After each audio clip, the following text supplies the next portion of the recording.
Hey guys, Mr. Mimikyu here, and in today's video I'm going to be showcasing Fro in the Fighting Cup. Fro is a fighting type Pokemon from the Unova region that is the counterpart to Sawk. The moveset I ran was Zen Headbutt and Body Slam. You could also run Focus Blast, but I don't recommend it because of its very high energy gain, plus it costs 75,000 Stardust and 75 Candy to give Fro a second charge move. So my best bet is to just give it Body Slam, because that's all it really needs, really. My first opponent here led off with Hakamo, while I led with Machamp. He has Buzzwole, so that means he went to GoFest in Seattle and all that good stuff. You know, fun and games and all. I tanked the superpower, even though all the fighters here are very glassy, aside from Fro and Scrafty. But who would want to use Scrafty? The fact that you're basically weak to fighting doesn't really help, and Lucario is the only fighting type that resists Hakamo and Komoho. Here my opponent throws a close combat and we win.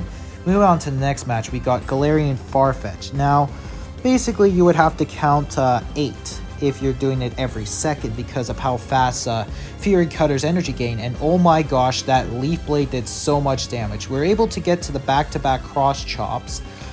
Here I but then I died by getting sniped by Hisuian Sneasel. That's okay, we have Fro. Look how much that Zen Headbutt does. Oh my goodness. Here we catch what I hope is the Aerial Ace, and dang, it does a lot of damage. And here it's like, you know, we're in the driver's seat. Here, I should have shielded the Aerial Ace, but instead they run close combat. And, you know, it's not often that you would see the close combat Aerial Ace, and here they have Toxicroak, and it's just all up to Fro to just throw in the moves. And here they throw right away, just, you know, that's okay. But I think they're probably not going to shield this because they know it's game over. And here we could just farm down, but instead we throw again because, you know, I don't want to take the precautions and all that stuff, and we take down the Farfetch. Moving on to the next match, we got a Shadow Poliwrath in the lead. Now, Poliwrath is kind of troublesome for Toxicroak because it takes super effective from the mud shots. Here I let go the move, and of course it ends up becoming Hisuian Sneasel. Now, the difference between Hisuian Sneasel and Sneasler is that Sneasler has access to Shadow Claw, and basically, like here with Sneasel, it's kind of different because they share the same typings, but basically Sneasler has more energy with the Shadow Claws. But the thing is, like, Poison Jab has its here's and there's, usually like with certain Pokemon, like with Nidoqueen, or even like what is it, Beedrill? Yeah, Beedrill. Here, my opponent throws in the Cross Chop as I throw in the Mud Bomb, you know, and they get the counter through, which is fine. We throw the first one, we throw in the Cross Chop, and well, you know, we get both shields. Here we bring in Toxicroak, we throw in the Mud Bomb. There's some pretty good damage, and all they have left is Poliwrath, and we KO. Next match is another Shadow Poliwrath. Like, I'll say this, like, Shadow Poliwrath is pretty common, especially when you were able to get one from those Team Go Rocket leaders. I think it was Cliff that had the Poliwag, but I couldn't remember if it was him or not because, well, each one has, you know, the Kanto starters right now. Here my opponent switches into Hakamo. We catch the Dragon Claw with Fro. Now, the main problem with Hakamo and Komoho is that there's no types that resist Dragon, as I had mentioned before. And, you know, with the Dragon typing, it really hurts because, you know, you're taking neutral and Lucario is the only one to resist it. Although, like, Cobalion could be valuable, but the thing is you can't get it into the Great League. So as a result, Lucario is the only one that resists Dragon, since there's no Fairy fighting type. And here I try to throw in the Mud Bomb and they catch on the Poliwrath. Like, I was expecting to catch, to be honest. They throw in the Dragon Claw, we try to farm down, we catch the Dragon Claw, and then from here we can just farm down with Toxicroak. They undercharge the Dragon Claw and we KO. Now, the next match is Surfetch. Now, very similar to its pre-evolution. The only difference is that Surfetch has a much higher attack than its pre-evolution, and it has counter, whereas Farfetch does not, because it has Rock Smash, and that is a pretty crappy move to have. They try to snipe, but here we throw in the Cross Chop against, I think it was Toxicroak? Yeah, Toxicroak, and we go down as a result. Here we bring in Fro. They're running Poison Jab, which is kind of awkward here. Because, like, usually you expect counter, not Poison Jab. And here they have a Dynamic Punch, which is kind of surprising. Their last Pokemon happens to be Hakamo. Like, seriously, like, Hakamo and Como are basically twins. The only difference is that Hakamo has more bulk, but is considered to be a major downgrade compared to the two because it has Brick Break as opposed to Dragon or Close Combat. And here my opponent was running Dragon Pulse, which you don't need a second move on neither of those Pokemon because, like, you just need Dragon Claw for this cup. Here my opponent has a Shadow Hitmonchan. Now, Shadow Hitmonchan, like, if you're able to get it while Shadow Machop and Shadow Makuhita were away, it was your opportunity to get one. I tried to get one myself, which I failed to get the good PvP IVs. Here I let go the Power Up Punch, and we could just farm down. My opponent brings in, I think, Blaziken. Now, Blaziken, we all know the consequences here. I shield. I know it's just a Blaze Kick, which uses the same amount of energy as Mud Bomb.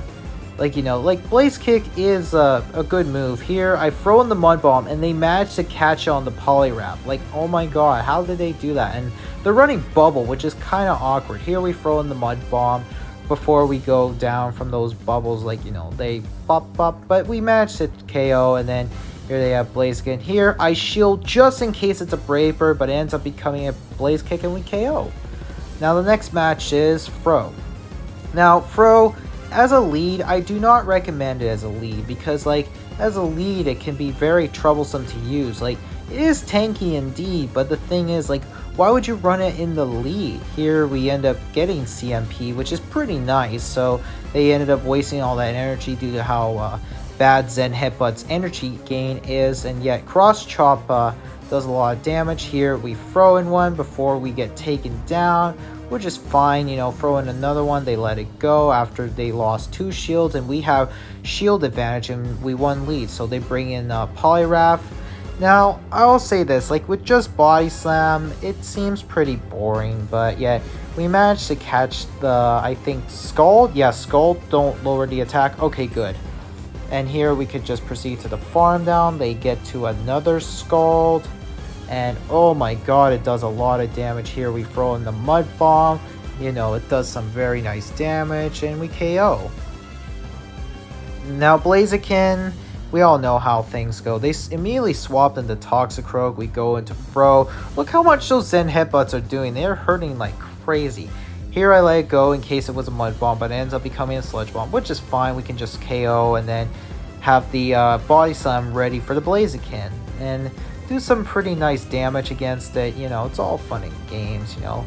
Here I wait out my Switch Claw, because why not? It's a thing that, you know, most PvPers do. I bring in Toxicroak. Here I shield just in case it was the Brave Bird, which it was another Blaze Kick. Although, I'll say this, like, Blaze Kick is the most common move on Blaziken, although you could run Blast Burn right below, even though it is limited in accessibility due to community days. And of course, we had the opportunity to evolve our starters to get those legacy moves during Go Battle Night, or Go Battle Day on July 9th and 10th, which I was able to do so, but I ended up forgetting about my Combusken. Like, I feel so stupid that I forgot to evolve into the Blaziken to get Blast Burn, because I was going to use that Blaziken as a Mega Evolution. Here we have his Como-O, they safe swap into Toxicroak, I go into Fro. Look at how much that Zen Headbutt does. Holy crap, we almost taken it down. Like, you know, we tanked the Mud Bomb, and then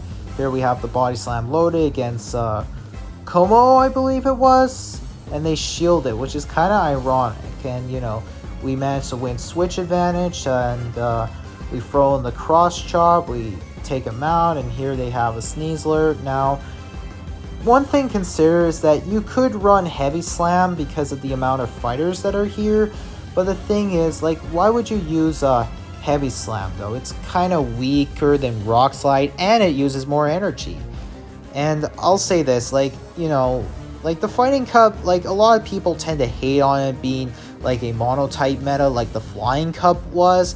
Here, I think it's pretty good. Like, you know, it relaxes me, it makes me feel calm, it makes me feel happy. Here I let the Leaf Blade go, which I know it seems unnecessary, I know for a fact I didn't want to Fro right away because I was fearing I was going to lose CMP because, you know, like, it's very hard to tell the IV spreads for Toxicroak with your opponent because, like, you know, Toxicroak isn't tanky. It is a glass cannon, but it hits pretty hard, though. Like, you know, we throw in the Mud Bomb. They have Heracross. Now, Heracross and Buzzwole are basically counterparts to each other. The only difference is that one is, like, limited to GoFest, while the other is limited to certain parts of the world. Here I shielded just in case it was a Mega Horn, and oh my god, that Mega Horn just... it would have done, like, so much damage, even though it is resisted by the fighters here.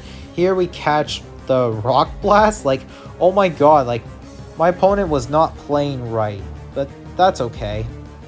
Moving on to the last and final match of the video, we got a Hakamo lead. Now, this one I kind of messed up big time, and you'll see why.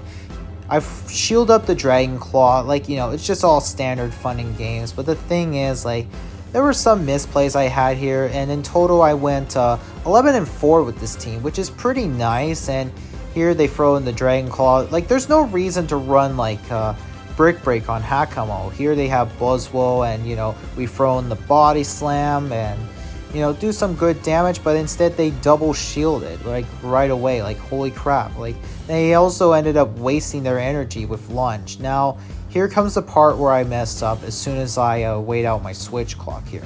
I go into Toxicroak, and I'm thinking, he's probably going to superpower me, and I get baited by Lunge. Dang it. Oh my god, I feel so stupid though. And here I also throw in the Mud Bomb, and because of that, it doesn't even KO, and they're able to get to a superpower, which means they left in that energy. Here they bring in Toxicroak, my switch clock. I don't know if it was up or not, but I was afraid of, like, the catch though. That's the thing. Here I throw in the Cross Chop right before they reach the farm down, and then we die. All in all, I had a blast using Fro. It is not something that you would consider using in the regular Great League due to how a missile its energy gain is. Like, there's no move that Fro has that is above 3 energy. Like, the thing is, like, Zen Headbutt is just a crappy move. Like, the damage output is bad, and the energy gain is just downright terrible. Like, you can't just, like, do anything about it, but just to basically, like, do some chip damage while also doing good damage against, like, the main fighters that are, like, double weak to Psychic, especially when you can't use Psychic types yourself. But I'll say this, like, Fro isn't really one of my favorites, but I had a blast using it though. And do I recommend it? For regular Great League, not so much. Ultra League, same boat. But as for Fighting Cup, it's pretty alright. Like, it does well when it has, like, a shield disadvantage, though if you're able to manage yourself very well, then you can execute some amazing wins with this thing. And I'll say this, it was awesome.